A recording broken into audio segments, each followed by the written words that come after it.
আপনারা অনেকেই হয়তো দেখেছেন যে ফেসবুকে একটা ভিডিও হিউজ পরিমাণে ভাইরাল হয়েছে, যেখানে একটা ছেলে আপাদমস্তক ছেলে, তার সিনা পর্যন্ত ছেলের ভাব রয়েছে, এমনই কি তার অল বডিতে যদি দেখেন তার চলাফেরা, তার চাল চলন সব কিছু ছেলে, অথচ সে দাবি করছে সে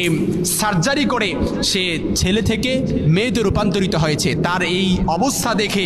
স্টেজে যখন সে তার বাবার সামনে বসছিল, তার বাবার অর্থাৎ বুক ফাটা কান্না দেখে যে কারো হৃদয় বিগলিত হয়ে গেছে। অথচ তার বাবা হয়তো এমনটা বলছে যে আমি একজন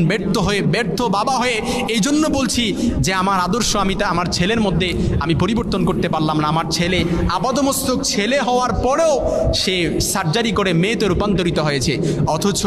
তার আপাদমস্তক আপনারা যদি দেখেন